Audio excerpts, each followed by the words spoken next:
Hearing the news that bail was denied, Combs looked back at his three sons who were sitting about 3 rows behind him and patted his chest. He has historically had tremendous problems, and the problems aren't resolved. She said from that point forward, she was terrified, isolated, and unable to see a pathway out of Mr. Combs' abusive hold on her life. She found herself numb to the abuse that she was experiencing.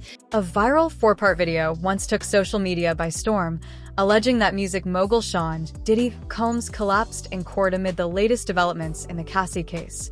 Hearing the news that bail was denied, Combs looked back at his 3 sons who were sitting about 3 rows behind him and patted his chest. When I asked his attorney what Combs said to him after that news, he said, quote, "I'll see you tomorrow." Why? Because they will be back in court tomorrow to fight that bail denial. This afternoon, though, Combs walked into court wearing a black t-shirt and gray sweatpants. He kept his focus mainly on the judge and at times looked at his attorney when he was speaking. The 54-year-old hip-hop mogul was charged with sex trafficking, racketeering, and interstate transportation for prostitution following a months-long Homeland Security investigation. Prosecutors allege that Combs used his business empire to force women to engage in sexual acts with professional sex workers at events he called freak-offs. Coming into the courtroom, the disgraced music mogul, Diddy looked a little rough around the edges compared to how he usually has been looking in these court. The shocking claim of a man in an orange jumpsuit collapsing in a courtroom instantly grabbed attention. However, while that footage has been debunked as misleading, the real-life drama surrounding the case is far from over. Cassie, formerly known as Cassandra Ventura, has now stepped forward with new evidence, adding even more complexity to Diddy's legal and personal unraveling. So, what's really happening behind those guarded prison walls and courtroom doors?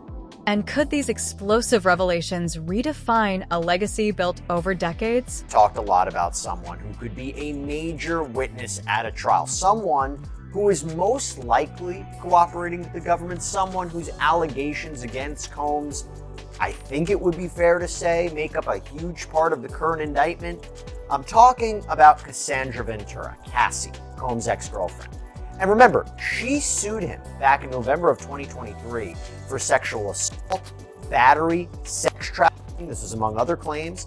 And that case ultimately started the ball rolling with more lawsuits filed against Combs and ultimately culminated with these criminal charges. In fact, there is an argument to be made that in Sean Combs' indictment for racketeering conspiracy, sex trafficking, transportation to engage in prostitution, she's allegedly victim 1, who was allegedly sex trafficked by force, fraud, or coercion. There is an argument to be made that that is her. Actually, one of her main accusations that we're going to go into is specifically described in this indictment. Again, it seems to me that her claims are what make up the majority of this indictment. Then the suit says, quote, "The truth, however, is that Cassie, Miss Cassandra Ventura, was held down by Mr. Combs and endured over a decade of his violent behavior and disturbed demands. For Miss Ventura, the dark times were those she spent trapped by Mr. Combs in a cycle of abuse, violence, and sex trafficking." First, let's dismiss the rumor that Diddy has been sentenced to life. No judge has delivered such a verdict, and no live-streamed footage confirms his alleged courtroom collapse. Instead, Combs remains detained at Brooklyn's Metropolitan Detention Center, facing serious charges of coercion and abuse spanning several years. He has historically had tremendous problems, and the problems aren't resolved. Combs' lawyers originally hoping he could await trial under house arrest at his mansion, now arguing for him to be moved to a prison in New Jersey in the lead-up to this trial, citing the prison's poor conditions, violence, and deaths. On Wednesday, his lawyer said he was being held in a special housing unit with an extra level of security. The viral video series, originally posted by TikTok user @WadeWilsonCree on November 11th, quickly racked up over 400,000 views. It showcased a collage of images, a man in a wheelchair, a sudden collapse, and an air of defeat. But beyond the digital spectacle lies a far more unsettling reality. a once revered music mogul now grappling with the consequences of his own actions. He collapsed in court because he heard his sentence. I didn't see that video. So there was a huge article and it pretty much said Diddy heard his sentence and collapsed. Okay. Because he was in shock. This is a picture of him collapse. That's not Diddy, bro. That's not Diddy, man. That does not look like him. That does not look like him. But did you see his mugshot? It didn't look That like didn't him. look like him either. That's what I'm saying. It was way thinner. It was weirdly shaped. It was weirdly You know what he looked like? You know the alien from American Dad? It's the gray one, right? Yeah, a little bit, right? A little bit? Yeah. I think his name's Roger. He puts disguises and shit on. That's definitely him, bro. Like his head was weirdly shaped though. It wasn't Diddy, bro. Reports indicate that during the Christmas season, a time meant for warmth and reunion, Diddy suffered a severe meltdown behind bars. According to one source, the once powerful record producer, now visibly aged with graying hair and a thinner frame, pleaded with prison guards for a hospital visit. His request was reportedly denied, forcing him to endure panic attacks alone during what many described as a nightmare holiday. Judge Subramanian, he didn't bite on that, and Diddy's bail was denied for the third time. According to a report from the Daily Mail, that's why Diddy had a breakdown. A person close to him apparently said, quote, spending the holidays behind bars was a nightmare for him. If we're to believe all this, Diddy had a meltdown in his cell and begged the guards to take him to the hospital for observation, but they refused. This same friend or person told the Daily Mail, quote, he eventually managed to calm himself down with the meditation technique he's been using while he's been behind bars. It took him a few hours of deep breathing and focusing to get out of the bad space he was in, but he finally managed it. Saying the hardest part for El Diddums is the food. And Food. Food, not the lack of roofies or booze, but the food. He, like his first night of jail was Swedish meatballs. And then they have stuff that sounds good, but the old Metropolitan Detention Center has got to make it vomit-inducing. Things like tacos or fish. Nobody wants fish in jail or on an airplane or in a microwave. It's just, so yeah, I'm sure he's probably losing a few pounds. And that's his complaint about prison. Despite his high-powered legal team's promises of a swift bail release, Diddy remains behind bars, only fueling further scrutiny. Meanwhile, a court order has reportedly mandated the destruction of his jail cell notes, an unprecedented move that highlights the controversial nature of his detention. Judge overseeing Sean Combs' criminal case out in New York, this federal case, has just decided whether or not Combs' rights were violated when there was a sweep by federal authorities at the detention center where Combs is currently being housed. Big issue that we've been focusing on, right? Why? Because the ramifications could be huge. If prosecutors, generally speaking, if prosecutors engaged in a form of misconduct that violates a defendant's rights, they might have to be recused from the case. The evidence could be excluded from trial. Maybe if something is really egregious or bad, the case gets dismissed. So I want to go through this order from Judge Arun Subramanian of the Southern District of New York. It's really fascinating. So again, Combs is facing federal racketeering, sex trafficking, and prostitution charges with a trial scheduled for May. Now this is how the order begins. In connection with the Bureau of Prisons' October 28, 2024 to November 1st, 2024 sweep of the Metropolitan Detention Center, the MDC, a BOP investigator, Investigator 1, photographed 19 pages of Combs' notes and sent them to the government's filter team. The filter team consists of AUSAs, these are Assistant United States Attorneys, who aren't involved in the investigation or prosecution of this case. The filter team redacted the notes and sent them to the case team. The case team consists of the agents and AUSAs investigating and prosecuting Combs. So let me start there. So yes, there was a raid at the MD. But the plot thickens further with the emergence of Cassie's lawsuit. In a dramatic twist that shifts the focus from courtroom theatrics to deeply personal allegations, Cassie, once romantically linked to Combs, has come forward with claims that have sent shockwaves through the music industry. She said from that point forward, she was terrified, isolated, and unable to see a pathway out of Mr. Combs' abusive hold on her life. She found herself numb to the abuse that she was experiencing. She began to blindly follow his instructions out of fear of, again, being on the receiving end of a vicious beating. Ventura described in her suit being forced to pour oil on herself during the freak-offs and being given drugs to keep her engaged in these events, which were also called FOs. Ventura also described several instances of being beaten by Combs. In September of 2018, after dating Combs for a decade, Ventura described Combs raping her after she met him for dinner. She said she actually believed they were meeting to discuss ending their relationship, but then she said he forced his way into her home. Her suit said, Mr. Combs forced himself into her apartment and tried to kiss Miss Ventura. She told him to stop and attempted to push him away. Mr. Combs then forcibly pulled off Miss Ventura's clothing and unbuckled his belt. Then Ventura claimed Combs raped her and their relationship ended for good. Last November, she released this statement after filing her civil suit. After years in silence and darkness, I am finally ready to tell my story and to speak up on behalf of myself and for the benefit of other women who face violence and abuse in their relationships. With the expiration of New York's Adult Survivors Act fast approaching, it became clear that this was an opportunity to speak up about the trauma I have experienced and that I will be recovering from for the rest of my life. In documents filed in federal district court in Manhattan, Cassie alleges that shortly after meeting Diddy in 2005, when she was just 19, he began a calculated pattern of control and abuse. The lawsuit claims that the music mogul not only manipulated her career and personal life, but also subjected her to repeated physical and sexual abuse.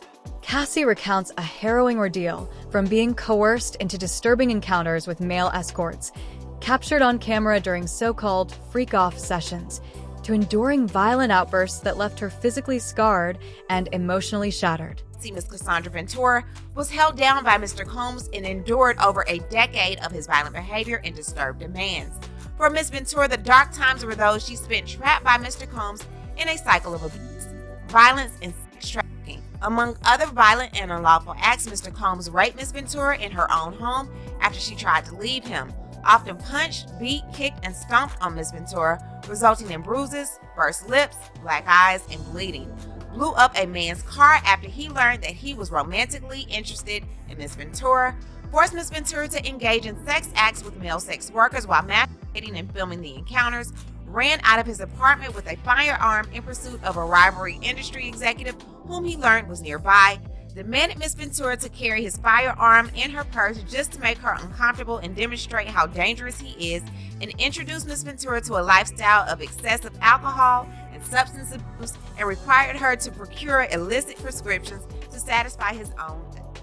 In one particularly disturbing account outlined in the lawsuit, Cassie alleges that in 2016, Diddy followed her into a hotel elevator bay and assaulted her. Footage released by CNN offers a glimpse into the turbulent reality behind the headlines. Although Diddy later posted an apology video on Instagram, expressing regret and claiming he sought therapy and rehabilitation, the damage had already been done. Exclusive surveillance video obtained by CNN appears to show the music mogul assaulting his then-girlfriend Cassie Ventura at a hotel in 2016. In the video, Combs can be seen striking and kicking Ventura as she tried to leave. I have the video right in front of me. We can't show it to you. We can't show it to you. But I'm watching this with the sound off as we speak. She's walking down the hallway in a hoodie, y'all. Clearly trying to sneak out of the hotel room. We see him come sprinting down the hallway in just a towel. That's it. He goes up to her. He snatches her by the neck, yanks her to the ground. She lays there still. Okay? I'm looking at the video. I'm looking at the video while I'm talking to you. He snatches her by the neck, unless this is some lookalike, unless this is some clone, unless this is somebody that's like from Mission Impossible, like Tom Cruise, wearing somebody else's face, looking exactly like them when it ain't him at all. Unless there's something along those lines. This is what we're looking at here. And you see the stills right there in the screen. And I get that. But I'm telling you right now, I'm watching this as we speak. And I've seen this video now because I want to make sure I know what I'm looking at. This is about the 10th time that I looked at it. He runs down, he snatches her by the neck, he yanks her to the ground, she lays still, then he launches a kick towards her like he's kicking a damn field goal, picks up the vase or whatever she had with her, kicks her again, hits her, She lays still, and then after that, he grabs her and drags her down the hallway. Like if he had some ability to go, here's where this came from as far as the childhood I grew up in, the impact of that environment. If he had some ability to go, like, here's how this happened and why I am ashamed that it has shown up in my life, then I would think there was some level of sincerity or at least interest in growing. But it wasn't that. It also lacked any reference to steps he has taken to improve his behavior, right? You can imagine you viciously abuse someone, you feel ashamed of yourself, as he says, you go to drug and alcohol treatment, you go to therapeutic treatment. You can imagine you would then go, I'm going to change my behavior, and here are the things I'm going to do. Maybe you would go to meetings every day. You would change your social circle. You would change how you handle your leisure time. You would start going to church more. There are things that you would do. You would get yourself out of high stress environments. You would change your professional life. You would make big changes in your life to respond to this horrific behavior. But he doesn't mention any of that. Because he didn't do it. Because he just simply didn't do it. The contrasting narratives here are as stark as they are disturbing. On one hand, we have a viral clip, a sensationalized, debunked portrayal of a mogul in decline, designed to shock and captivate. On the other, there's the grim reality of a man under immense pressure, both physically and legally, with his personal demons laid bare for the public to see. Diddy's deteriorating condition in court, his public breakdown during the holidays, and the mounting evidence from Cassie all come together to reveal the story of a once powerful figure now besieged by his past misdeeds. The world is filled with uncomfortable lyrics. Combing through Diddy's discography, some of his music sounds almost prognostic. This includes the music video for 1998's Victory, in which the artist runs away from the authorities. Of all the songs he collaborated on, 1997's The World Is Filled may be the most unnerving to revisit. Throughout his verse, Combs sings about how it's a, quote, privilege for women to be with him, although the lyrics paint a much more troubling portrait. The line, quote, never give up freedom feels especially ironic and creepy. This isn't just because Combs has been arrested, but considering that the charges against him include sex trafficking, there's more than one way to interpret the word freedom here. In 2002, Combs appeared in the sketch comedy's now infamous Lil Fetus episode. Combs' presence has only added to the notoriety. The episode contains a few moments that aged like milk, including young girls cheering for Combs and the singer's giant head looking through a young boy's window. Good morning. I see you in your room. Hey, stop screaming. Hey, it's just me, P. Diddy. In the cringiest scene, Jack DeSena and Brian Hearn try to wake up Shane Lyons. They turn to Diddy, who gives them a toy helicopter and tells him to shove it down Shane's pants. When that doesn't work, Combs hands them the remote control, and the boys turn the helicopter on, awakening Shane to a world of pain. Shall I? By all means.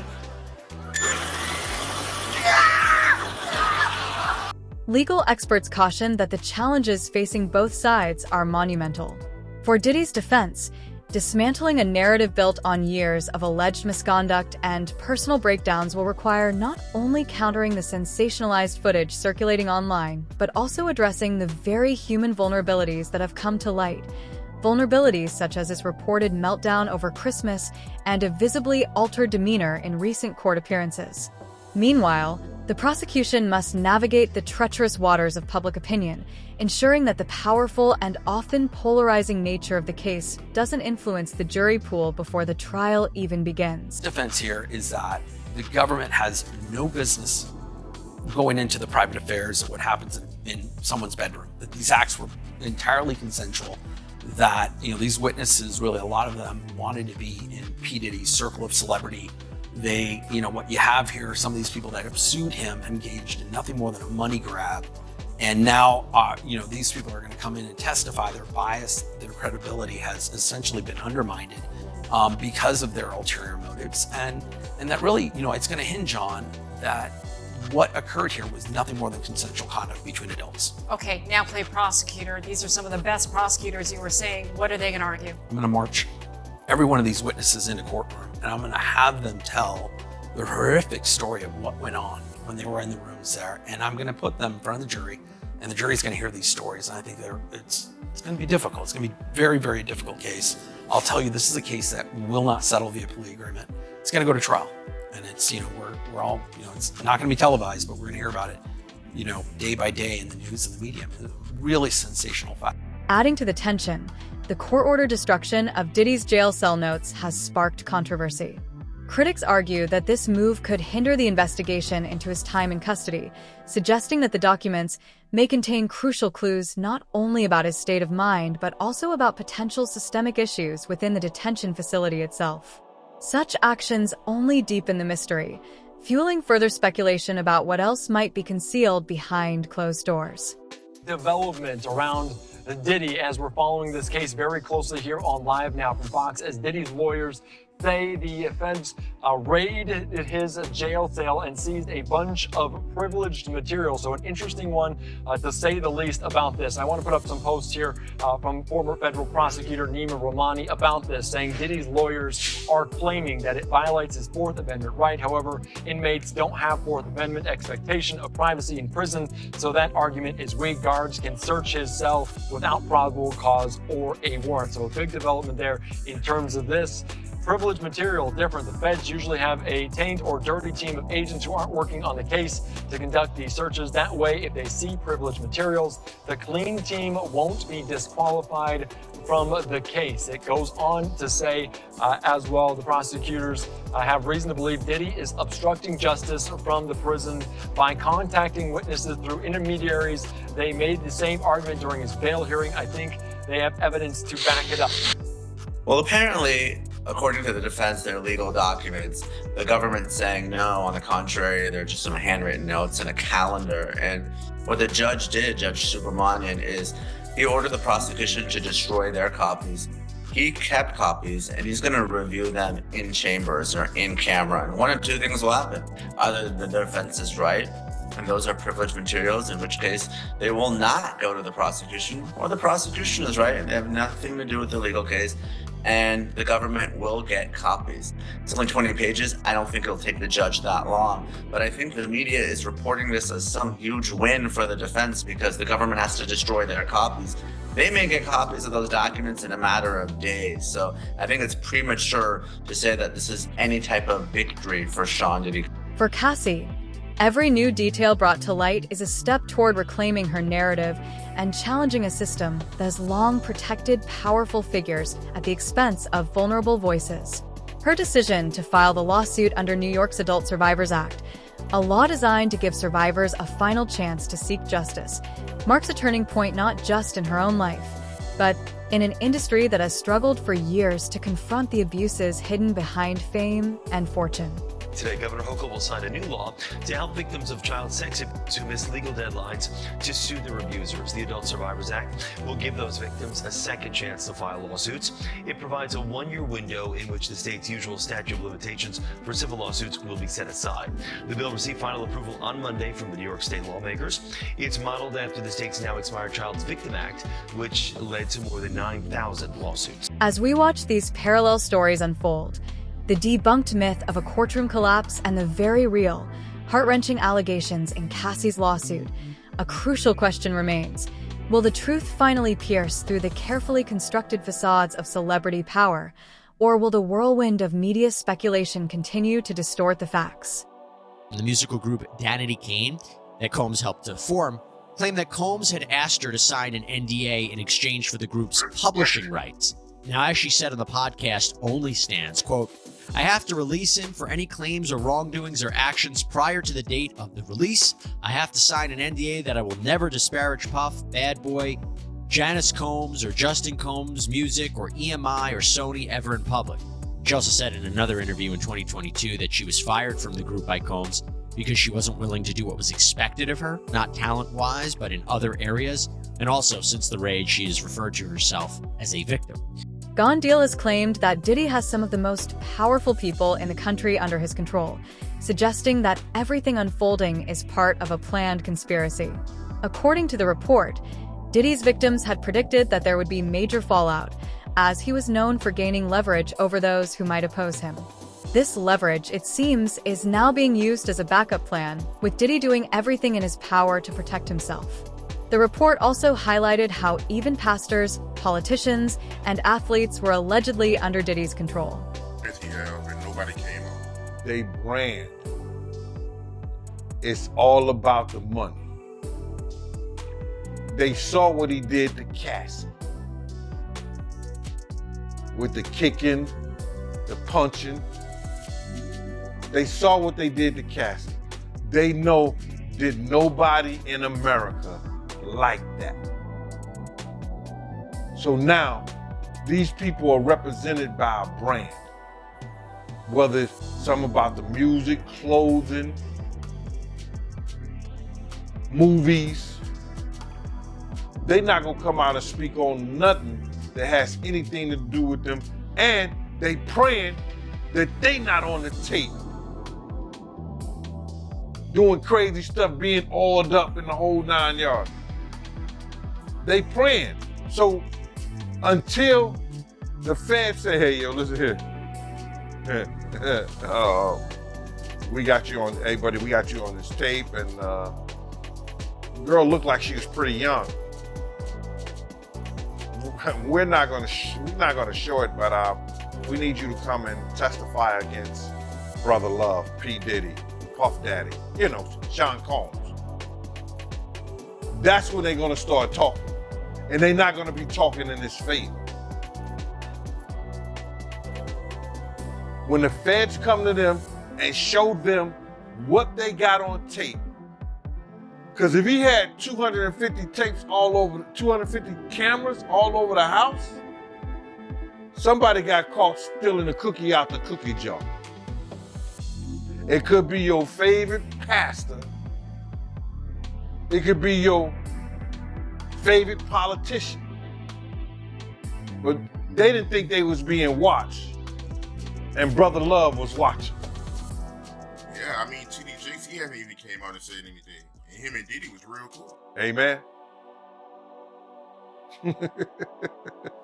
Amen. Yeah, man. And I know the people in the congregation over there is shaking in their boots because this man then led them probably, allegedly probably led them to damnation, because those people's hearts are gonna be broken if that man is seen on those tapes doing anything. Because people always put their faith in the pastor instead of putting their faith in God. And what they need to do is understand that he's just a man. And he has a history. It's not looking too good for him. So you feel like celebs are worried that they might be on tape? Oh, they know. That's why they ain't speaking up or saying nothing. Yeah, I was at a Diddy party, but I know I ain't do nothing. When you don't know somebody's taping you, when you don't know that somebody is videoing you in some kind of form or fashion, you got that alcohol, you got the drugs in you, they're a little loose, bro. They let down all their inhibitions. The music is pumping. He said it himself. He got it so hot in there that you gotta take your clothes off. He said that himself, bro.